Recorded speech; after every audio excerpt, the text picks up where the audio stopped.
Aleluia. Então vamos continuar nessa noite, amém? Que alegria estarmos aqui nesse lugar, que unção poderosa, aleluia. Deus é tão bom, não é? Aleluia.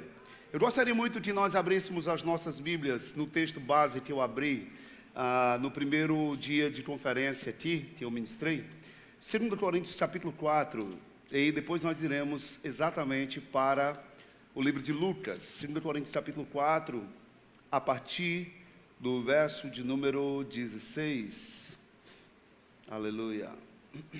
Esse texto é extraordinário, aleluia.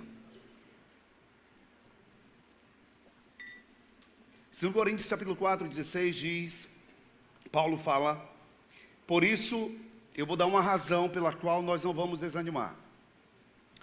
Pelo contrário, mesmo que o nosso homem exterior, ele entre em corrupção ou se disfarça, contudo o nosso homem interior se renova de dia em dia.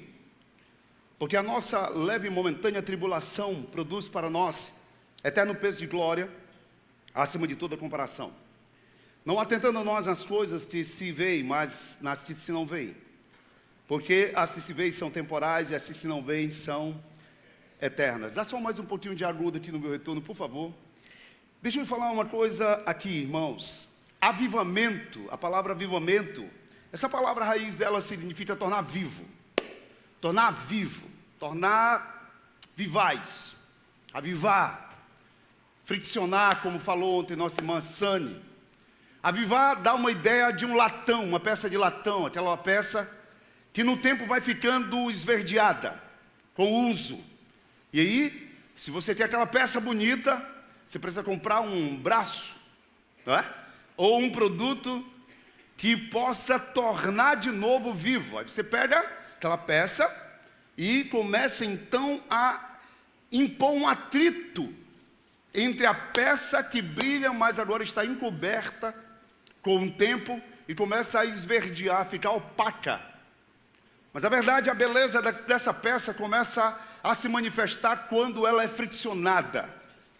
É necessário haver esse atrito para haver um avivamento. Avivamento não é de forma nenhuma algo que esteja independente de mim. Eu nascido de novo. Eu não posso cair na ideia de que uma nuvem poderosa de glória vai cair sobre mim, um fogo extraordinário vai vir sobre minha vida e algo vai romper, porque Paulo e Silas, na prisão, depois de terem apanhado da guarda pretoriana, presos com as costas de fato fragilizada, eles começam então a mostrar como um avivamento procede. Meia-noite, eles levantam a voz, começam a orar e a cantar sem nenhum instrumento, nada inspiracional. Ele não tinha um piano, não tinha uma guitarra, não tinha vozes belas, estavam num buraco, sem luz, úmido, costa ardendo, um impacto físico, emocional, e eles resolvem fazer duas coisas que provocam um tumulto no inferno. Eles passam a orar e a cantar, puxando força de algo que não se explica, que pode então fazer o estudo que você quiser, não vai conseguir chegar a essa capacidade que nós temos que começar a puxar de nós para dominarmos o ambiente, para governarmos a nós mesmos e para controlar toda a situação e impor aquilo que é a vontade de Deus a despeito do ambiente que você vive. Entenda isso, é poderoso. E é isso que o apóstolo Paulo está falando aqui. Pensar em um avivamento que seja algo fora disso é um ópio, é uma droga. Como assim, pastor? Uma droga mental. Eu vou ficar aqui como que drogado, pensando que alguma coisa vai vir. É a mesma ideia de que eu vou orar pelo anão e ele vai crescer. Alguém já viu um anão crescendo de tamanho porque orou? Aleluia. E nunca vi uma pessoa pequena ficar grande depois de ter nascido de novo. Não é assim. O que eu estou dizendo? Não é que não haja intervenção. Nada acontece na terra depois que Jesus subiu, sem que haja o start nosso. A água se abriu. Quando Deus pergunta o que você tem na mão, Moisés, um cajado. Então vai lá e toca. Tocou. Evangelho é toque, é ação, é movimento. E imporão a mão sobre os doentes, e eles serão curados. Ide, pois, vai, põe a mão, fala, abre a boca, e eu a encherei. É essa a máxima. Provocadores de uma transformação em todos os sentidos. É essa a máxima. Somos nós, se intervém. Moisés, você tem na mão um cajado. Moisés orando a Deus. O tipo de oração que Deus não responde. Senhor, eu tenho aqui do lado montanha, atrás de mim vem o povo. Por que clamas a mim? Diga a esse povo que mama Deus. Diga. Então ele vai lá. Ele. Não tem Miguel, não tem Gabriel, não tem ninguém. Ele chega diante do mar e... uau! E a água flow. É Deus falando, entre com o natural, que eu respondo com o sobrenatural. Ei! Tudo que você celebra aqui, enquanto está aqui, é uma prova visível de que você acredita que isso aqui é apenas um showroom do que vai se manifestar. Segundo, você vai comprar um apartamento, você não vê o showroom? Aqui é o showroom, o espelhamento daquilo que o céu vai responder. A lei de Newton é verdade, a lei da ação e reação, filho.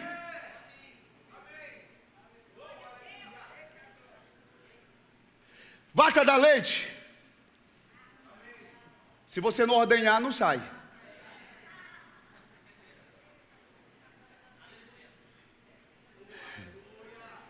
Avivamento que a gente venha pré-julgar que alguma coisa vai me tocar lá fora, para mim ser possuído aqui, ao ponto de eu errar até o caminho na minha casa, que eu não sei onde eu estou. Vamos olhar para a Bíblia e vamos ver fato. Gente encarando situações reais e tendo que tomar posições à luz da palavra, sem nenhum tipo de inspiração fora, desfavorável, e impor uma transformação de vida.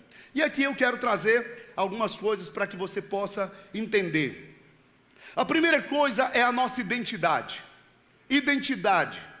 Amém? Quando você nasceu de novo, você recebeu uma identidade. A palavra identidade significa a qualidade do que é idêntico. Para que você tenha uma identidade, você tem que saber de quem você é continuidade. Você só pode ter identidade se você tiver pai e mãe. É por isso que no registro de identidade está lá seu pai e sua mãe. Ou seja, você não existiu do nada. A identidade é a prova da sua origem. A identidade também é a prova do seu grupo. Você é crente porque as pessoas se identificam a partir do ambiente que você convive. A identidade é uma coisa muito poderosa. Mas a gente também entende que identidade, a nossa identidade, de todas as formas, ela foi construída. Foi. Construída pelo quê? Pai, mãe, o ambiente que você cresceu, que você se desenvolveu, o lugar que você foi e cresceu. E é verdade. A gente sabe que há pessoas que são mais favorecidas do que outras, de fato, pelo ambiente que elas nasceram. Uma pessoa nasceu, por exemplo, num lugar com esgoto aberto, um papelão dividindo a casa dela com a casa do vizinho, ouvindo todas as confusões e todas as relações mais íntimas que alguém poderia acordar ouvindo sem precisar ouvir aquilo. A gente sabe que outras pessoas nasceram em lugares tão bons, enquanto tudo isso influencia naquilo que a gente é. A ideia sobre dinheiro, realização, conceito sobre si mesmo, tudo é identidade, é formatado desde a forma que você nasceu e do ambiente que você foi criado. E olha só que coisa interessante, até 7 anos de idade, uma criança, ela passa por um processo chamado teta. Pais, preste muita atenção nisso. Uma criança até 7 anos de idade, ela recebe download. Ela não pensa, ela não está ali raciocinando sobre o que ela vai fazer, mas ela passa de 7 anos adiante recebendo informações profundas sobre aquilo que os pais falam, aquilo que os pais pensam, a forma que a gente gerencia as coisas. Os filhos recebem aquilo e eles internalizam aquilo. Os jesuítas já diziam assim: me entregue um menino de 7 anos se eu entrego um homem. Eles sabiam do poder que é isso. E isso é tão forte mesmo, que quando você cresce, você não consegue arrancar isso de você assim. É tão forte que você nasceu de novo, mas todas essas informações estão aí. E principalmente o que você pensa de você mesmo. É muito forte isso. Agora veja, como é que a gente fez tudo isso? A gente fez isso aprendendo. O nome do seu pai você não nasceu sabendo, você aprendeu. Você ouviu, falou, repetiu, ouviu, falou, repetiu. Nascido de novo, depois de idade madura, você não pode simplesmente fechar os olhos e falar assim: eu nunca sofri, nunca passei por isso, eu nunca vivenciei isso, porque tanto as memórias desagradáveis como as boas estão aí guardadas. Você não pode fechar os olhos agora só porque você é crente e falar: agora não vejo nada, não sinto nada, não existiu nada. Você sabe exatamente o que houve. Mas detalhe, essa é a sua identidade natural. E por que Paulo diz que embora o homem exterior se corrompa? A gente está vivendo uma época, preste muito bem atenção nisso, igreja, que o Coringa é herói. Coringa ganha Oscar. Desequilibrado, desordenado, completamente sem vínculo e sem propósito. E fora ele, tem uma outra versão dele feminina, aplaudida então na sociedade atual. A gente vê estes desequilíbrios que estão invadindo a sociedade, e a igreja tem resposta para tudo isso. Entenda que avivamento para nós tem que ter um propósito. Não é para a gente ficar assim, no nosso narcisismo gospel. Oh glória, eu estou cheio, eu vou pular, vou pregar bem, vou correr na igreja, vou cair, eu vou chegar penteado, cair, levantar assanhado. Oh aleluia, vai ser mover entre nós. Não! O propósito de alguém receber um impacto divino é muito mais estrondoso do que este perfil que a gente está limitando. É algo para arrebentar com as obras do diabo. Ei, ouça essa palavra, é para arrebentar com as obras do inferno. É para arrebentar, porque olha só, João diz, aleluia, que a luz prevalece sobre as trevas. Quantos aqui são luz? Quantos têm a palavra? Dê um glória a Deus aí. Então olha só como isso é forte, é poderoso. Aí você fala assim: pastor, como é que eu vou aprender, vou modificar as coisas? Tudo é modificado da mesma forma que você aprendeu quando criança. Você ouviu e fez, ouviu e fez, ouviu e fez, ouviu e fez. Por isso Tiago diz: tornai-vos, pois, praticantes e praticantes da palavra. Por quê? Porque eu estava comentando isso ali. Depois, se você pensa, mas tem a experiência você não pode apagar. Ela é muito forte, ela é poderosa. E aqui é onde nasce, olha só, a identidade do avivamento está na experiência. Uma experiência vital com Deus. Tem crente por osmose, porque está indo, sabe, na baia da esposa fervorosa, a esposa na baia do esposo fervoroso, e continuamente isso nós pensamos se podemos receber essa influência em cadeia, mas não é assim, filho. O fato de ter um piano em casa não te faz um pianista hábil. A experiência, ela é vital, e ela não pode jamais ser evitada. Você só fala de algo com propriedade baseada na experiência. E ela é muito forte. Ela é muito profunda. É por isso que as experiências íntimas, sexuais, seja quais forem, tanto nessa área como outras, que a gente experimenta de fato, você não precisa nem de esforço. Então, para lembrar, seja daquilo que foi bom, seja daquilo que foi ruim, por causa das profundezas que a experiência pode produzir no indivíduo. Agora veja. Outro dia eu estava pensando, eu passei um tempo vendendo óculos, e eu sempre fiquei curioso com as lentes oftálmicas, essas lentes fotocromáticas, fotossensível. Quando o cara vai para o sol, a lente naturalmente escurece. E eu fiquei impressionado quando descobri o processo. O processo é simples. Essa lente de resina, depois que ela passa pelo nível de calor, ela abre os poros, e 3 jatos de tinta são despejados sobre a lente. Cinza, amarelo e vermelho. Ali, forte. 3 jatos. Quando a lente esfria, ela já recebeu, já introduziu aqueles jatos, e quando vem o calor, naturalmente ela abre os poros de novo e ela reage. E aí o Espírito Santo falou comigo: todas as vezes que você se dedica à minha palavra e à oração, nesse ambiente os poros mais profundos da sua vida são abertos. E quando esses poros são abertos, eu tenho a liberdade de injetar coisas tão profundas e tão fortes que nada nem ninguém poderá arrancar. E quando o sol da pressão chega, aquilo que eu injetei vai começar a entrar em ação. Oh, glória! Ei, é por isso que Paulo diz, aleluia, que há um poder que se aperfeiçoa na fraqueza. Por quê? Uma experiência com Deus abrirá níveis tão profundos de compreensão na sua vida, que não haverá homem, tempo, opressão capaz de arrancar isso. Por isso que, embora o homem exterior se corrompe, o homem interior ele floresce por causa da profundidade dessa experiência. E eu sei que esse evento, os poros da vida de muita gente estão sendo escancarados, para que Deus possa injetar aquilo que só Ele tem para a sua vida. Quem recebeu aí, dá um glória a Deus aí comigo. Até 7 anos você passa por essa experiência, que vai formatando você, e ela vai transformando você naquilo que você é, dando a noção de personalidade, de decisão, tudo isso. Agora vamos ver. Jesus, ele nasce em Nazaré, oriundo de um lugar que não tem muita gente boa, Nazaré. Nem tinha e nem tem hoje, Nazaré. Não vinha coisa boa. Olhando para o pai e a linha que ele foi criado, o ambiente que ele foi criado, foi bom. A mãe dele era crente, o pai dele, que cuidava dele, também era crente. Mas gente simplória, carpinteiro. O ambiente não era os melhores. Agora detalhe.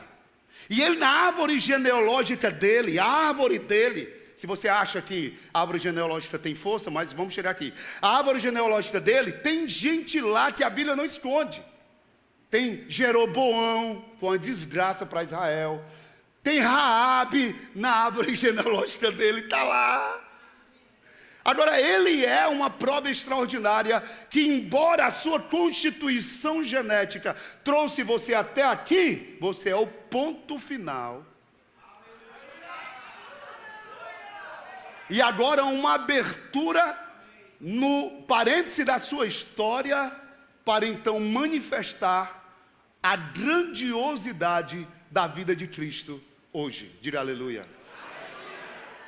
Amém. Pode vir alguma coisa boa de Nazaré?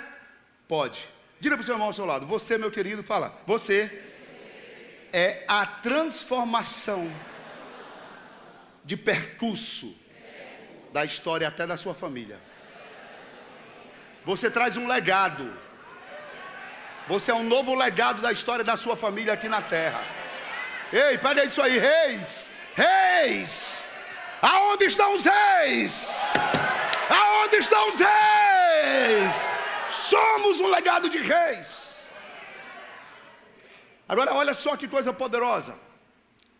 Quando Paulo ora na prisão e Jesus, ele diz quem ele é, ele não é controlado pela pressão nem do ambiente. O ambiente é muito forte. O ambiente é muito forte.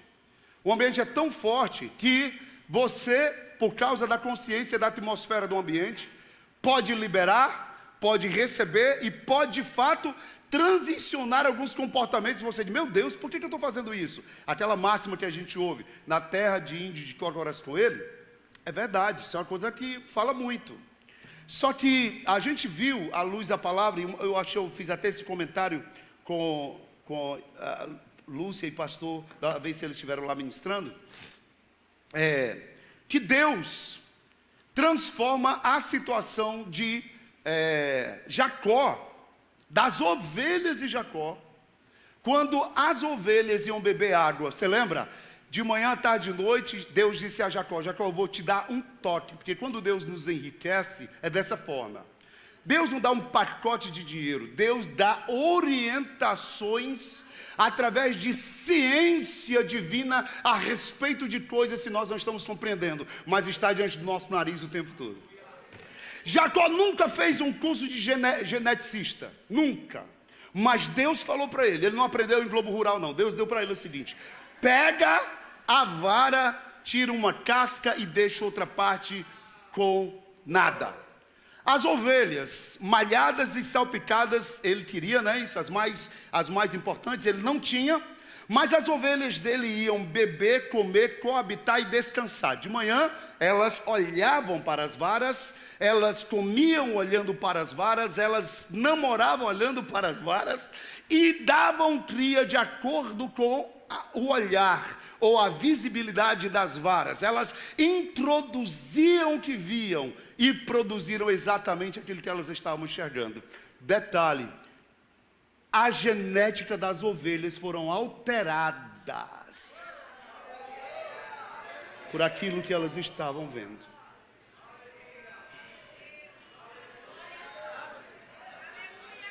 Tu está me entendendo isso, cara? A genética das ovelhas foi alterada através daquilo que elas estavam enxergando. Você entende a importância do que você coloca diante da sua vida como referência? Você entende como o seu ambiente, ele precisa comunicar a sua natureza? Você entende que as pessoas, se você está introduzindo, ou está ouvindo, ou está lendo, elas estão contribuindo fortemente para uma mutação na sua vida? Vocês entendem isso?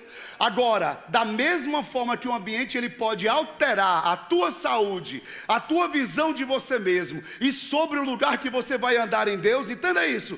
Nós também podemos não nos dobrar a esse tipo de pressão que o mundo está querendo desenhar em você como desânimo. Com tudo relacionado a Deus, relacionado à vida, relacionado a casamento, relacionado a você mesmo. Porque uma coisa é quando a pessoa diz: se você não está nem aí, não vale nada. A outra coisa é quando você olha para você mesmo e começa a conceber este quadro e este relatório. Este é o pior momento que um indivíduo pode chegar. Por isso, quando você tem um encontro com Jesus, ele chega e diz assim: eu quero te apresentar uma pessoa. Quem é? Você precisa fazer as pazes com ela. Quem é? Vem, é você mesmo. Deus coloca você diante de você para que você venha dar uma nota. E a nota que você precisa dar é a mesma que ele tem sobre você.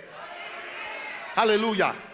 Então não importa o que o ambiente te deformou. Agora, a partir da identidade do novo homem criado em Cristo Jesus, do Cristo em você, da palavra em nós, da riqueza da glória na nossa vida, nós vamos ditar ambientes. E nós somos capazes, escute muito isso, de alterar um ambiente só por causa da consciência da presença que a gente carrega.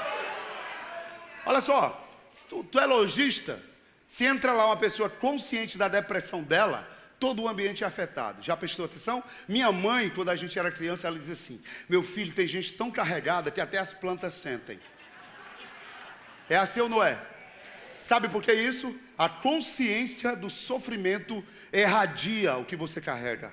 Só que o outro lado também é verdade. A consciência da glória que você carrega e de quem você representa também afeta o ambiente.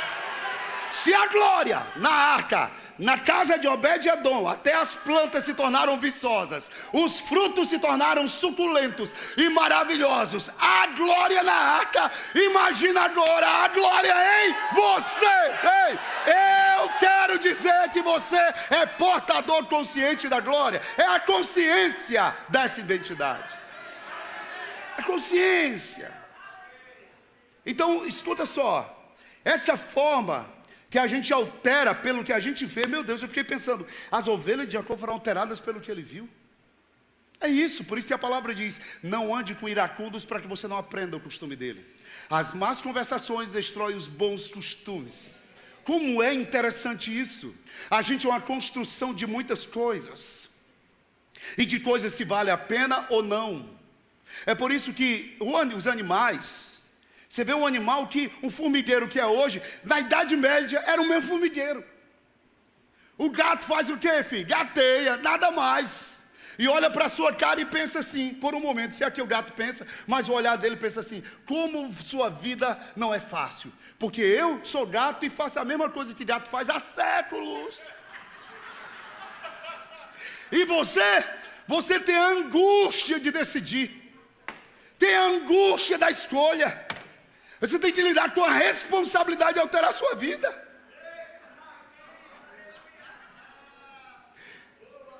E ao mesmo tempo que a gente olha e fala: peraí, eu tenho essa responsabilidade? Tem essa responsabilidade. Como filho de Deus, você tem a soberana capacidade de deixar a sua vida onde está, ou alavancar a sua vida para onde você decidir. É isso mesmo. Então a sua vida está essa bacia furada, sem futuro. Pastor, é isso mesmo, porque você está querendo isso.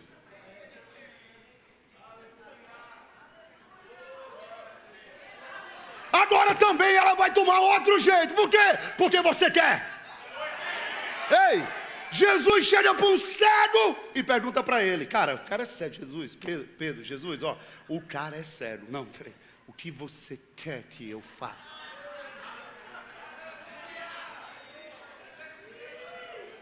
Toca, me sonda, faz algo. Não, quer. Poder intransferível. Quero. Toma. É isso que vai acontecer. Você não pode ficar perdido sobre o que você quer. Você tem uma identidade. E na verdade essa identidade, ela é o seguinte: essa identidade, ela é a prova do Cristo em nós. Não é só quem eu sou nele, é quem ele é em mim. A diferença é essa. Porque você não tem nada que do céu não seja dado a você. Nem a semente para plantar que você tem de você mesmo. Porque ele é que dá a semente ao que semeia. Amá-lo você não podia, ele te amou primeiro. E agora? O amor que você tem para dar para ele, ele derramou no teu coração. E agora? É ele em você. Não se trata. A questão é continuar entendendo que agora o que somos não tem mais retorno. A gente chegou em Cristo, num lugar tão alto e tão glorioso que excede a toda experiência que a gente já teve. Não se trata de experiência, se trata de realidade. É fato imutável. É plenitude. E olha só, eu quero que você leia comigo Colossenses 2,17. Vamos continuar lendo aqui. Aleluia, Deus está ministrando a muita gente aqui nesse lugar. Aleluia. Diga: é Ele em mim. Fala: é Ele em mim. Aleluia. Colossenses capítulo 2. Quem está recebendo aí alguma coisa? Eita glória. Colossenses 2, verso 17. Olha só o texto. Olha só o texto aqui, viu? Presta atenção. Você nunca mais vai dizer: Senhor, Senhor me toca, Senhor poder, Senhor. Nunca mais. A gente está igual um cachorrinho atrás do rabo. Já viu um cachorro atrás do rabo? É isso mesmo, a gente está desse jeito. Querendo e não assumindo uma identidade. Colossenses 2 e 17. Ele é antes de todas as coisas. E nele, tudo subsiste. O que é subsistir? Pode vir o que vier, cai temporal, levanta pressão, passa governo, vem o tempo, é pressionado, esmagado. E como diz o homem de Deus: olha só, se eu montar a minha cama no meio do Hades, no meio do inferno, uma cama king size, eu não temerei. porque tu estás comigo. Se eu subir aos mais altos céus, também não temerei. Ou seja, conceito de profundidade e altura se resume em nada, porque nele tudo subsiste, e quem está nele também subsiste. Ouça, ouça, entende esse poder que nós recebemos da parte de Deus, de sermos alguém que é completamente irresistível. E o 19, porque aprove a Deus que nele residisse toda a plenitude. Essa palavra no grego significa tudo o que vai encher ao ponto de transbordar. A ideia de plenitude é de um grande barco carregado de suprimentos e soldados estão remando em direção a um lugar. Ou seja, suprimento e proteção em sobra dar essa ideia de plenitude. Se você pensava em estudar, trabalhar, realizar em função de ser pleno, não é essa a motivação. Você é pleno, tem plenitude, e por esta razão de completude, você agora realiza, você trabalha, você faz. Você não casa em busca de plenitude, você se torna pleno, realizado, completo, estabelecido, emocionalmente equilibrado, e aí sim, você vai aderir a alguém na tua vida que você simplesmente tenha completude, porque se você não casou ainda, e está atrás de peito e coxa, vai casar com frango. Agora, aleluia, se a sua intenção, aleluia,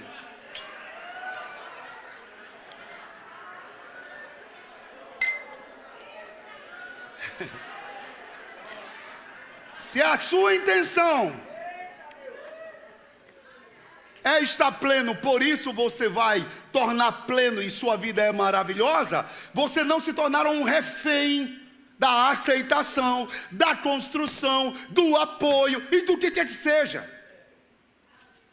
Porque sabe o que é um zumbi? É um morto que não sabe que está morto e que vive da vida do outro. É um zumbi.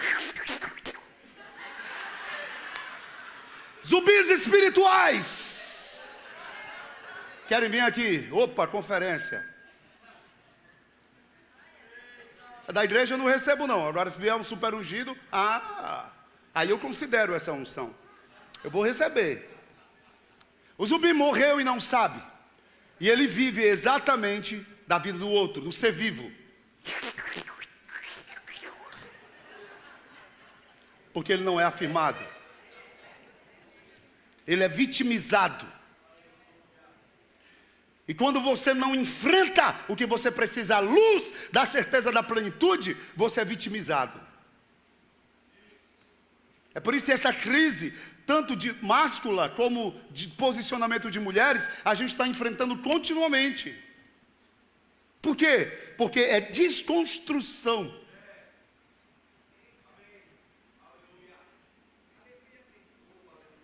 Mães se criam filhos para elas. São as donas florindas do século 21. Os ticos, rapazes, homens vestidos de criança, carregando uma bola colorida embaixo do braço. Os tesouros das mamães. E mexa com o meu tesouro, porque eu, a florinda, vou resolver.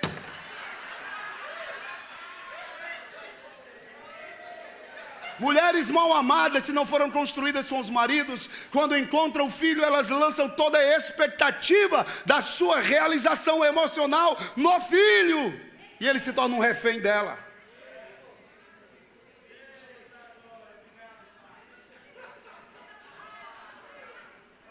Mas o problema é que os tipos adoram os PlayStations e as bolas da vida embaixo do braço.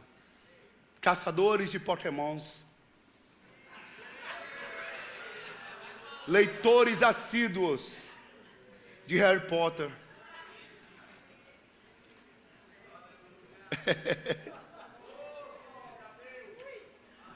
A gente olha o Chaves e acha tudo natural, né?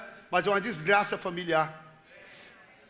A própria Florinda tem um amor que nunca se fecha. Só no Somebody Love. E não resolve nada. Tá cheio de girafales na igreja. Ah, ei.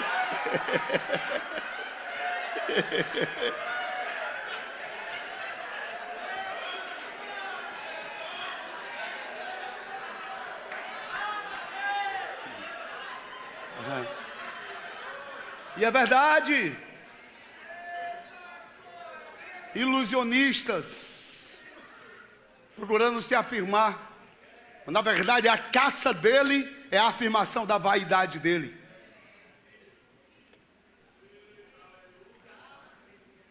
Aleluia. Mas isso é uma grande prova da desconstrução. E o pior de todos para mim é o Chaves. Um adulto vestido de criança, que tudo que faz foi sem querer querendo, rapaz. Eu não vou nem falar do restante, porque todo mundo já sabe o que rola. Por que isso? É uma desconstrução pelo fato de não observarmos o que está aqui. Porque nele habita toda a plenitude, oh glória a Deus. A plenitude. Sermos planificados, inteiros, aqueles que fluem de dentro para fora, que não há necessidade absolutamente de nada, porque ele jurou e disse: eu sou sacerdote para sempre, pela ordem de Melquisedeque. Você tem em você uma plenitude graciosa, e é a partir dessa compreensão que você vai agora tomar as decisões acertadas da sua vida. É a partir de agora. E eu quero finalizar com alguns pontos aqui, para a gente começar a perceber. Primeiro, o receio de morte foi alterado. A gente não tem mais medo da morte, que é uma angústia do ser humano, a morte. Não, a gente não tem medo da morte não, querido. Amém? A morte foi vencida. Quem está em Cristo já é uma nova. É uma nova. É uma nova. As coisas velhas, esse tudo já se fez novo. Você nasceu de novo, sua altura não mudou, seu CPF também não. Parece que a coisa estava do mesmo jeito. Agora, qual é a nossa missão? Escute isso. É que Deus tem um plano audacioso, como diz João 1:12. E o verbo, João 14, e o verbo se fez carne e habitou no meio dos homens. Olha a forma que Jesus se comporta. E aí eu peço para que você leia Lucas capítulo 4, para a gente então finalizar essa ministração nessa noite, porque há muita posição a ser tomada hoje. Quebra de ciclo.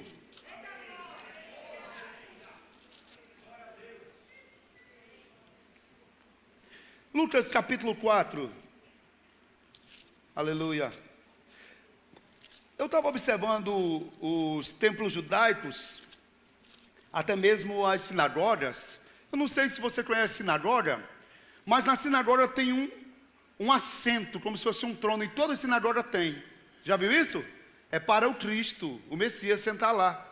E quando ele lê esse texto, ele entrega o livro ao assistente, ele se assenta naquela cadeira. É muito... Ei, agora presta atenção. Agora presta atenção nisso aqui. Ó, indo para Nazaré, onde fora criado. Isso aqui pensa nisso. Real, entra na história comigo. Ele volta, depois de ter jejuado, ele entra em Nazaré, no lugar onde ele foi criado. Ele entra num sábado na sinagoga, segundo o seu costume. Porque era costume, todo mundo sabia que ele ia à sinagoga todo sábado. Aí ele pede o livro do profeta Isaías, e aí ele vai falar, que poderoso. Achou um lugar que estava escrito: o Espírito do Senhor está sobre mim, porque Ele me ungiu para evangelizar os pobres. Certo? Isso aqui é pobre, como ela definiu ontem, e pobre de Mavé, pobre. o evangelho, quando ele é evangelizado ao pobre, ele reconfigura a cultura de pobreza e restabelece o homem na dignidade. Só o evangelho tem poder para fazer isso. Só o evangelho. O mesmo evangelho, escuta isso, porque aqui a gente entende que o evangelho, tu não leu, não é que tu agora tem a senha da Mega Sena, não é isso. É que quando você lê o evangelho e é pobre, você entende que pobreza é falta de produtividade. E o evangelho te dá a condição de você ser produtivo, não ocupado, produtivo. A diferença é grande. Ou eu estou ocupado. Não, produtivo. E o evangelho te dá material para ser produtivo. O que roubava, para de ser um problema para a sociedade. Agora, trabalha, produz. Produtivo. Tudo que fizerdes, ação, por palavras ou por obras, seja com a qualidade e a altura de Deus. Produtivo. Ou seja, o ISO é a sua cara. Você vai ser contratado porque você é produtivo. Você não vai ser contratado só porque tu ora em línguas. Porque oração em língua e desleixo são coisas inconvenientes. Elas não casam. Aí ele diz, prega o evangelho ao pobre. Só aqui, nesse ponto. Quantos lembram aqui, da viúva? Ele vai falar aqui da viúva. De uma viúva. Quantos lembram aqui da viúva que estava com os filhos para ser roubado? Quantos lembram? Ela estava pobre? Estava sem dinheiro? Como é que ela ia pagar a dívida? Não tinha.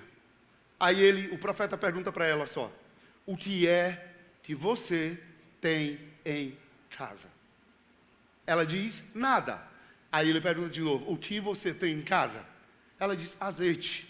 Então ele diz, pega o azeite, vai na casa dos vizinhos e pede a vasilha, fecha a porta da tua casa e põe os teus filhos para trabalhar com você.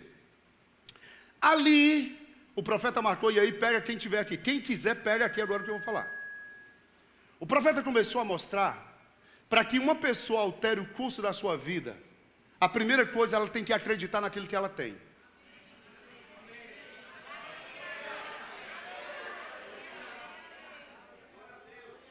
O que você sabe fazer? O que você tem em casa? Se você não acredita no que você não tem e acredita no que o outro tem, você está vivendo o mito da grama mais verde. O que é o mito da grama mais verde, pastor? A grama do meu vizinho é mais verde do que a minha e o galo de lá canta cocoricó metalizado. Você vai se livrar desse juro do inferno e vai olhar para o que você tem em casa. O que é que eu tenho em casa? Eu já fiz essa experiência. O que é que eu tinha em casa? Ensinando prosperidade. Eu diria, eu tenho material para começar um bolo. Aí eu fiz um bolo. Levei numa reunião. Meu bolo foi tão bom que tive 5 encomendas. A 25 conto cada um. Sexta-feira que vem eu vim de 10. Na outra eu vim de 20. E eu gostei. Porque Deus começou a mostrar para mim que não é o que você não tem. É exatamente o que você tem. No dia que o gigante caiu, era a pedra que Davi tinha em sua mão. Foi exatamente com o cajado que Moisés tinha em suas mãos que a maravilha funcionou. Foi exatamente com a habilidade de pescar que Pedro pegou a grande pedra, a grande moeda que tinha na boca do peixe para pagar toda a sua dívida. E o que é que você tem em casa? Pergunta ao seu irmão ao seu lado. O que é que você tem em casa? O que você sabe fazer? Se você estava liso, pensando que não tinha dinheiro para pagar o rema, seus problemas acabaram. Você é a resposta deles. O que é que você tem em casa? Aí ela falou, azeite. Então vai lá na vizinha e pega a vasilha. Olha só, sabe por que ela foi na vizinha e pegou a vasilha? Porque ela era uma mulher de relacionamento. Nenhum tribufu que não fala, não conversa, vai ganhar nada nessa vida. Eu sou de Deus, oh, aleluia. Não falo com ninguém dessa terra. Ei! Ela tinha vasilha porque ela tinha vizinha. Era gente boa. O pessoal gostava dela. Leva a mulher, leva a vasilha. Pode levar. Lembra daquele, traga a vasilha. Aí você vai ter, traga a vasilha. Pega a vasilha. Isso é sério, cara. Deixa eu te falar. Eu conheci um empresário agora em Manaus. Nos anos 80, no início da venda da Zona Franca, ele vendia coisas no interior do Amazonas. Sabe o que aconteceu com ele?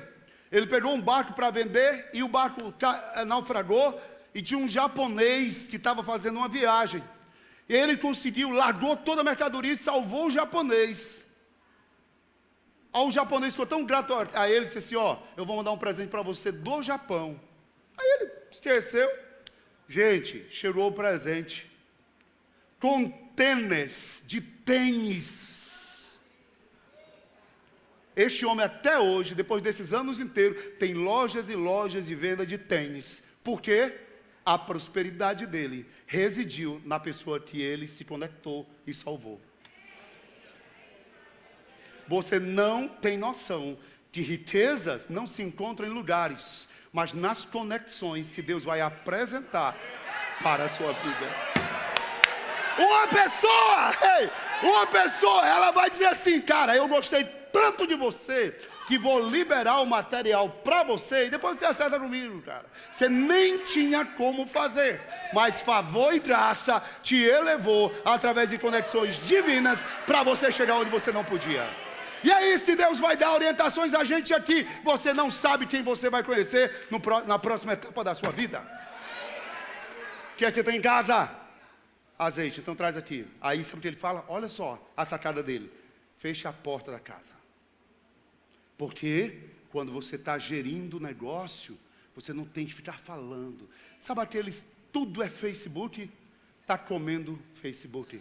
Está no lugar Facebook. Está vendendo negócio no Facebook. Sabe? Profeta, fecha a porta da casa.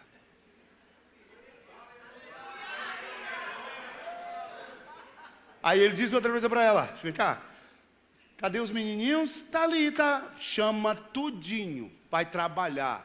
Põe os filhos para trabalhar. Mão de obra de casa. Começou a primeira empresa de azeite caseiro. De portas fechadas. Tu pensa que não? Sabe o que ele falou? Agora vai e vende. Aí ele diz, paga a dívida, não é para comprar roupa nova, nem um carro novo. Paga.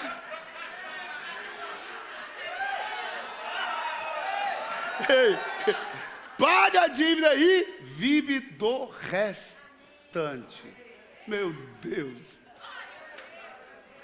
A palavra de Deus não é poderosa, gente? Aí sabe o que ele fala aqui, Jesus fala, ele me ungiu para isso, para evangelizar os pobres. Aleluia. Aí ele diz, proclamar a libertação ao cativo. Ou seja, dizer cativo, você é livre. A restauração da vista aos cegos. Tendo apregou o ano aceitável do Senhor. Tendo fechado o livro, devolveu ao assistente e assentou-se na vista de todos. Agora começa a parte aqui que é interessante. Ele fecha o livro e fala assim, hoje, tudo o que eu acabei de falar, olha isso. Tudo o que eu acabei de falar acabou de se cumprir. E se acerta. Se você estivesse lá, você talvez estivesse olhando para ele e perguntasse assim, só isso?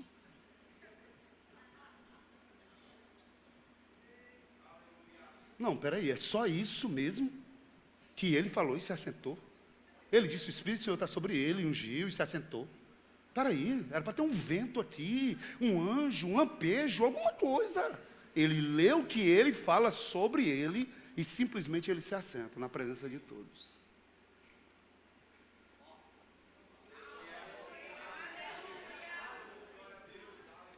Quando você é uma coisa muito forte, muito capaz, e tentar provar que você é uma ofensa. E ele não precisou fazer nada disso para mostrar para ninguém que ele era o que Isaías 61 falava a respeito dele. Agora, ele diz assim, eu não sou definido por ter nascido aqui, eu sou definido pelo que está escrito sobre mim. Eu não sou definido pelo que me aconteceu. Não é o que me aconteceu, mas o que eu vou fazer com o que me acontece a partir do que está dito é a diferença. Ele abre o livro e fala dele. Aí todo mundo começa, peraí, não pode, a gente te conhece, ó, diminuindo você a experiência deles. A gente te conhece, a gente sabe quem é o teu pai, sabe quem é a tua mãe, a gente sabe. Aí começou os conflitos. Agora Jesus, escuta isso, ele era tão estruturado sobre quem era ele, que a maior parte do tempo ele ficou falando o que ele era. Eu sou a porta, eu sou o caminho, eu sou a verdade, eu sou a vida, eu sou a luz, eu sei para que vim, eu sei o que vim fazer. Oh, glória!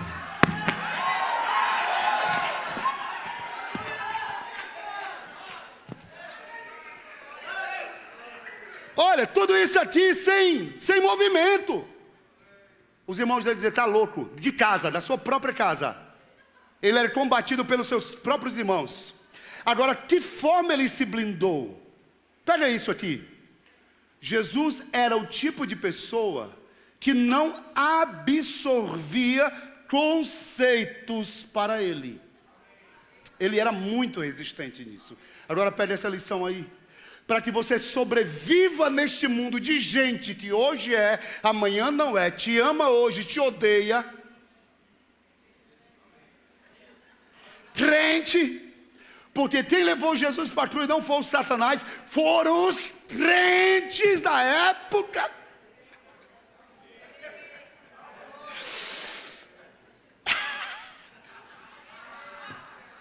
O crente na carne, ele é tão criativo e tão perigoso, que até o diabo disse, nem eu invento um negócio desse.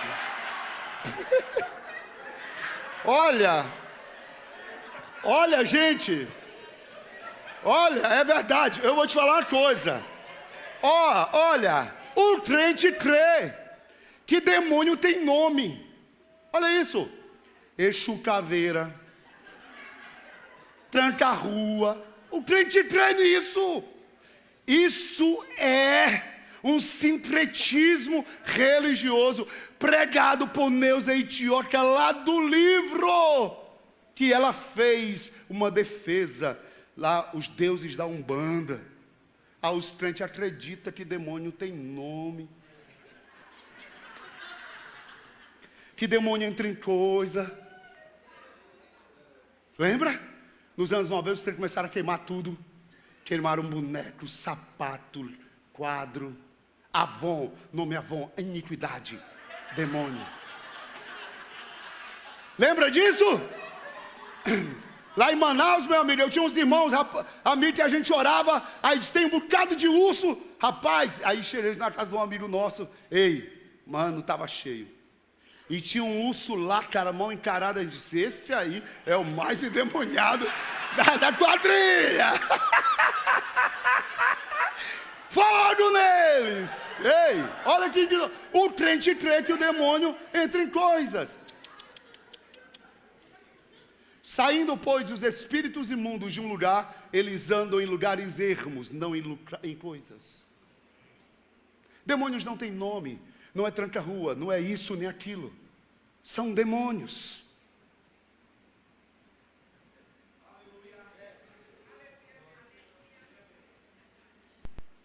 Demônios procuram coisas vivas para entrar. Deixa a gente ir ao menos para os porcos. É boneco, sapato, quadro, pinguim em cima de geladeira, canto de rua, carnaval.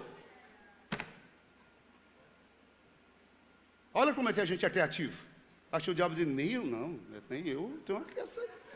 Enfim, vamos aqui, para a gente fechar. Jesus, ele afirma quem ele é o tempo todo. E eu quero te falar uma coisa, escuta isso. Crie uma resistência, não a pessoas, mas não absorva. Isso é muito sério. O conceito e palavras se são ditas de lá para cá. Você tem, olha, para a sua saúde em Deus, sua saúde espiritual, sua saúde nos negócios, você precisa entender a importância dessa blindagem.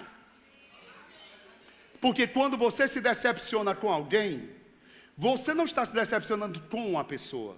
Você está se frustrando com a ideia que você criou dela. Só que isso é o teu conceito, não é exatamente o que ela é. Essa é a sua leitura. É o que você quer que ela seja. E quando ela te decepciona, você foi decepcionado a partir do ideal que você criou dela. Mas ela nunca foi o que você pensou.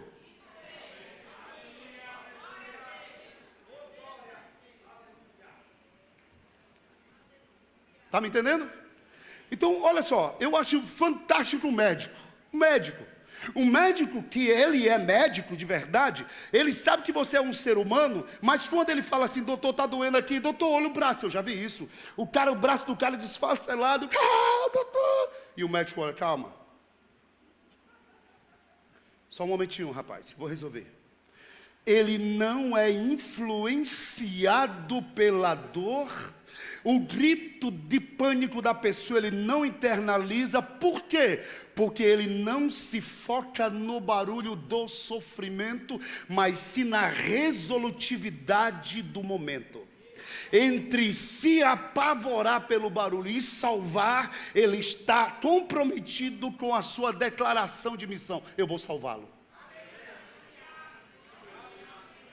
Então, se você quer sobreviver a relacionamentos dentro de casa, na igreja, em qualquer lugar, crie, não uma distância, mas até lá e aqui, você gerencia o que entra e o que fica.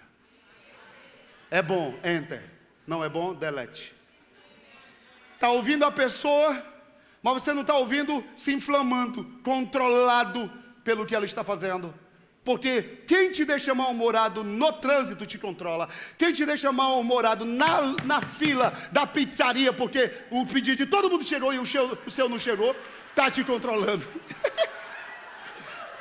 E Jesus, ele falou, ninguém vai fazer isso comigo. Ninguém. Jesus, vamos atravessar? Vamos, ele dorme. Pedro, a água entra no lugar, Pedro fica desesperado. Pedro era pescador, nadador profissional. Mas Pedro fica doido, porque o negócio sai do controle. Aí ele chega, Jesus! Jesus! Olha, não, Jesus, ele está morrendo, tu está dormindo, cara. Aí ele levanta, não fala nada com Pedro, não responde Pedro, não joga a almofada em Pedro. Ei, me respeita, rapaz. Não. Ele levanta, olha só que legal. Ele olha para tudo e para eles, feito pinto molhado. E ele olha para a circunstância e ele simplesmente não permite que as agitações externas o agitem por dentro. Ele olha e fala ao que é necessário ser falado. Avivamento, para você não desanimar, é necessário. O homem exterior, ele pode até se corromper, mas o homem interior tem que ser preservado. Ele gerencia o combate, ele gerencia o momento a partir do que ele é, e isso é consciência. Paulo disse, eu tive tremores por dentro, mas se eu olhava para ele fora, a máxima que está lá em Provérbios era verdade. Se você se mostrar fraco no dia da angústia, quão pequena é a tua força. Se mostrar. Aquele dia que tu fica tão abatido emocionalmente, que parece que tu apanhou. Tu está sugado. Se mostrar fraco. O diabo, escuta, é um psicólogo milenar. Ele está ao teu derredor, lendo a tua reação. Porque ele não tem o poder de onisciência. Então ele está limitado ao ambiente, e ao natural, e aos sinais se você dá, e às palavras se você fala. Ele não pode entrar e saber o que você pensa, porque ele não tem poder de onisciência, nem de onipotência. Então ele lê os sinais se você dá. E você se abate, fica lá, qualquer coisa, absorve. Está aqui normal, cozinhando, mãe, o menino morreu, o que foi? Morreu, E eu vou te falar, Deus não se alegra com esse tipo de incredulidade, descontrole. E se você andar com uma pessoa de fé, meu filho, você vai ter que aprender a se controlar. Porque o negócio é arrochado, filho. O controle tem que se manter. Ninguém nega o fato, mas você toma a direção, senão o negócio vai se perder. E Jesus, ele se guardou disso. Até um dia que ele estava indo para a cruz, aí Pedro chega para ele e fala assim, tem pena de ti, Senhor. Olha isso, cara. Olha que palavra sutil, porque chega um momento em todos nós, a gente pensa assim, mas rapaz, eu sofro mesmo. Quando você começa a pensar nisso, você abriu e assinou um contrato com fracasso. Rapaz, mas eu sofro mesmo, né? Eu sou tão injustiçado, cara. Eu trabalho pra valer, mano, ninguém nota. Rapaz, cara, porque a vida com todo mundo é boa e comigo não é, rapaz. Eu vou te falar, cara. Parece que eu nasci foi pra sofrer, mano. Ó, o que eu estou dizendo você já falou, tá vendo? Rapaz, eu vou te falar, mas a vida de fulano é boa.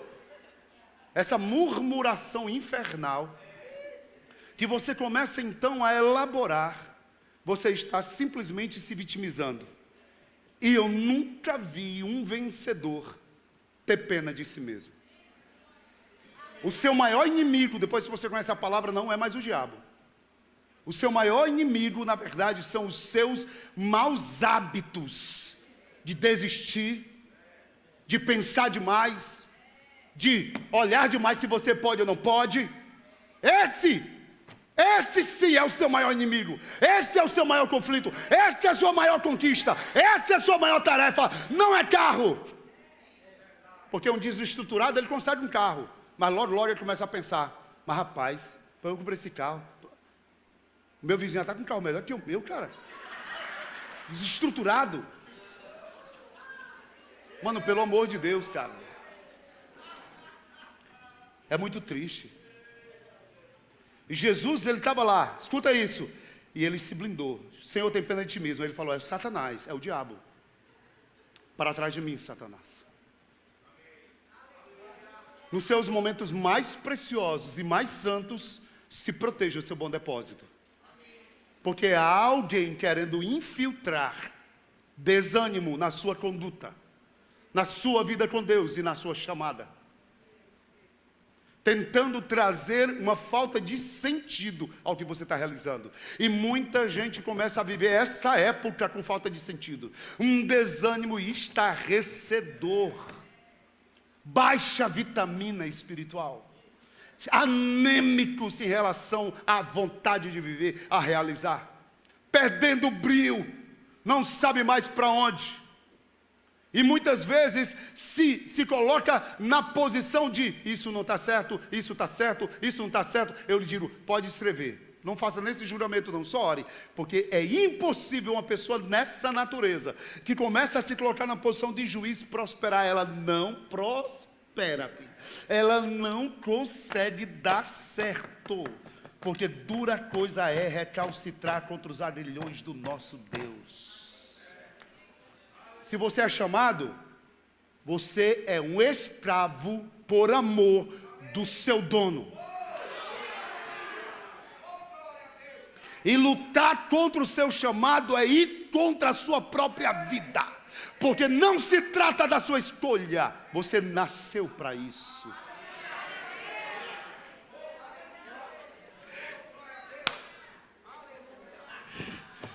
Propósito é isso, não é você inventar.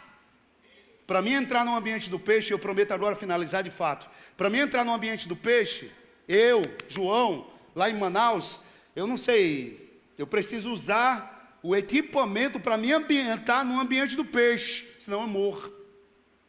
Se você tirar o peixe do ambiente dele, ele também morre. Nós só vamos conseguir respirar e sobreviver no nosso ambiente original, em comunhão com o nosso Criador.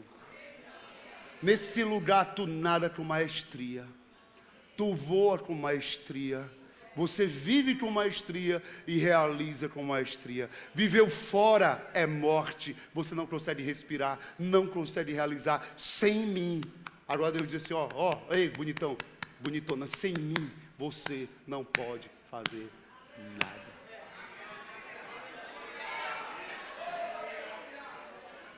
Sem mim, a vida é um saquetel furado. Sem mim, já viu aquela esteira na academia, aquela escada na academia? Aquela escada, já viu aquela escada? Já? Você não viu ainda? Vá, viu? Não tem nada mais desesperador. É tu subir sem chegar a lugar nenhum, filho. É triste. O sentimento é esse. Pastor, eu não sei porque não está dando certo. O coração deslocado. do seu dono, do seu Criador. Você não consegue fluir como Ele escolheu você. Então hoje a palavra é, sua identidade, personalidade, ela vai ganhar uma outra blindagem. Uma outra blindagem. Eu vou te falar algo, eu sei que está sendo gravado aqui, não tem nenhum problema que eu vou falar aqui. Mas escuta, um dia eu tive uma experiência com Deus, Deus mostrou assim, ó, João, aqui é você, um pavilhão, Ele me deu uma visão de um pavilhão. Aqui sou eu, e aqui é você. E esse pavilhão é o meu coração. Escute, ninguém vai entrar nesse lugar, que é meu e seu, certo? Não há um texto que está te ordenando esperar alguma coisa de alguém. Nenhum. Ao contrário, o que você quer que os homens façam, faça primeiro a Ele. Ame, dê, perdoe, seja uma pessoa maravilhosa. Seja uma pessoa tão maravilhosa que todo mundo fala, meu amigo, é um presente. Ter essa pessoa é uma bênção, ou glória. Seja uma pessoa maravilhosa, porque quando você é resolvido com você, você é uma pessoa maravilhosa. E resolvido não quer dizer ser grosso, estúpido, mal-humorado, não. Ser resolvido quer dizer que você está suprido em relação a qualquer busca para se autoafirmar. Você tem a afirmação do alto. Então, você vai amar sua esposa, vai amar seus filhos, certo? Mas vem Deus, vem você e vem todos os outros que Deus está te entregando. Se você entender que Deus é Deus e os outros, e você se perder de vista, você não pode dar o que você não tem. Você não pode levar ninguém ao lugar que você não conhece, filho. E tem uma máxima no avião que eu amo. Em caso de despressurização, eu ponho a primeira máscara em você, depois quem estiver ao lado. Eu achei que ordem egoísta. Meu filho aqui, eu vou colocar uma máscara nele. Toma, menino. Ele, não, está errado. Porque você vai ajudar a salvá-lo. Põe a primeira máscara em você. Depois você estiver do lado.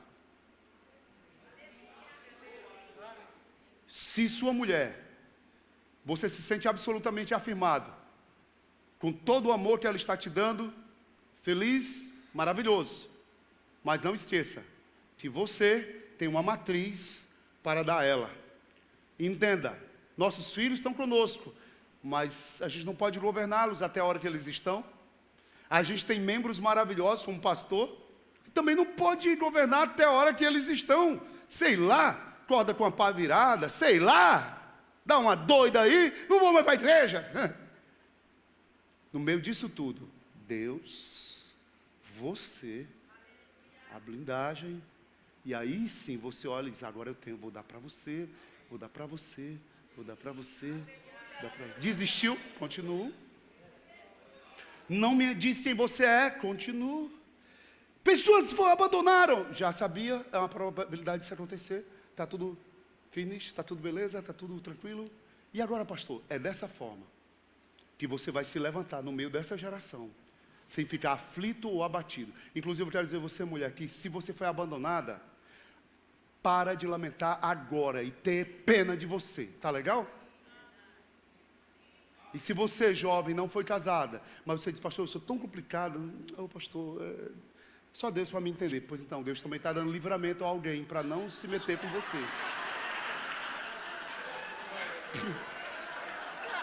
Alguém, aleluia. Oh, glória! E do mesmo jeito. E eu queria que essa noite nós pudéssemos entender que nós somos provocadores de avivamento. Agora, nesse momento, vai haver uma liberação do céu. Sério? Por que, pastor? Porque nós vamos dar o start. Então eu quero te convidar a ficar de pé, meu querido.